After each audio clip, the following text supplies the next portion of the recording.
ये कहानी उनके लिए जिनका भरोसा टूट गया है। किसी ने बड़े कमाल की बात कही है कि इस दुनिया में किसी को डर है कि ऊपर वाला देख रहा है और किसी को भरोसा है कि ऊपर वाला देख रहा है। आपके लिए एक छोटी सी कहानी है। कहानी एक अमीर इंसान की जिसके पास में बहुत सारा पैसा था, लेकिन वो ऊपर वाले को मानता था, जमीन से जुड़ा हुआ था, बार बार ऊपर वाले को धन्यवाद करता था इस जिंदगी के लिए, हर पल के लिए, हर स्वास्थ्य के लिए। एक बार घूमने के लिए गया हुआ था, समंदर किनारे घूम फिर लिया। उसे लगा कि थोड़ा समुद्र में जाते हैं, बोट ले करके घूम के आते हैं। दोस्तों, कहानी सुनने से पहले हमारे चैनल को सब्सक्राइब कीजिए और बेल आइकन को जरूर दबाएं, जिससे आपके पास सबसे पहले हमारी वीडियो पहुंचे और उसका आनंद उठा सके। तो उसने एक नाव किराए पर ली और नाव ले करके निकल पड़ा। थोड़ा ही अंदर गया था कि तूफान आ गया। तूफान इतना तेज था कि इसकी नाव तहस नहस होने लगी। फटाफट से उसने लाइफ जैकेट डाला और समुद्र में कूद गया, तैरता रहा। कुछ घंटों के बाद में एक टापू पर पहुंचा। जब वहां पहुंचा तो सबसे पहला काम इसने किया, आसमान की तरफ देखा, ऊपर वाले को धन्यवाद दिया और कहा कि आपने मेरी जिंदगी बचा ली, वरना उस तूफान में तो आज खत्म हो जाता। अब आपने मुझे बचाया है, अब आप ही आगे का रास्ता दिखाएंगे, मुझे आप पर पूरा भरोसा है। ये बोल करके इसको समझ में आ गया कि अब यही रहना है, तो उसी टापू पर रहने लगा। भूख लगने लगी, क्या करें, तो जंगल था, वह टापू पर ढूंढा तो इसको फल मिल गए, फल खा लिए। यही इसका रूटीन हो गया। 10-15 दिन तक वहाँ पर रुका हुआ था। रोजाना ऊपर वाले से प्रार्थना करता था कि किसी को भेज दो मेरी मदद के लिए, मुझे यहाँ से ले जाने के लिए, और मुझे भरोसा है कि आप भेजोगे।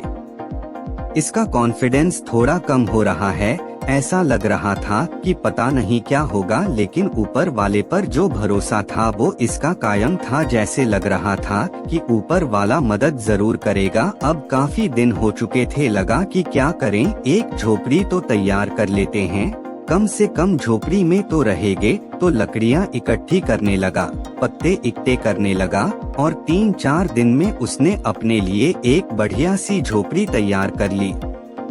उस झोपड़ी के बाहर खड़ा होकर के उसे निहार रहा था और सोच रहा था कि आज तो यहाँ सोने को मिलेगा। ये सब चल ही रहा था कि अचानक से मौसम बदला, आसमान में बादल आ गए, बिजली चमकने लगी और तभी आसमान से एक बिजली गिरी, जोरदार आवाज आई और वो जो बिजली गिरी वो इसकी झोपड़ी पर गिरी। झोपड़ी जल कर के खाक होने लगी, राख होने लगी। अब जो इस आदमी का कॉन्फिडेंस था बिल्कुल नष्ट हो गया, शून्य हो गया। इसकी आंखों से आंसू आने लगे। ये बैठ गया, सर पर हाथ रख लिया और बोलने लगा, एक झोपड़ी मैंने तैयार की और ऊपर वाले आपने उसको भी जला दिया। ये ऊपर वाले को कोसने लगा। इसका दिमाग खराब हो गया कि क्या हो गया। तभी इसको सुनाई दी किसी की आवाज। समुंदर किनारे 2 लोग खड़े थे, नाव लेकर के आए थे छोटी सी, और इसे बुला रहे थे कि आ जाओ, हम आपको लेने आए। जब भी उनके पास में पहुंचा तो उन्होंने बताया कि हमने दूर से देखा टापू पर एक झोपड़ी जल रही है।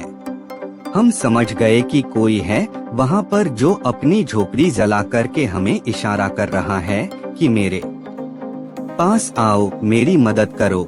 ये झोपड़ी जलती देख करके हम आपकी मदद करने के लिए आए। जहां उन लोगों ने कहा, इस अमीर आदमी ने एक बार फिर ऊपर वाले की तरफ देखा, आसमान की तरफ देखा और माफी मांगने लगा कि माफ करना भगवान, मुझे लगा था कि मेरी झोपड़ी आपने जला दिया।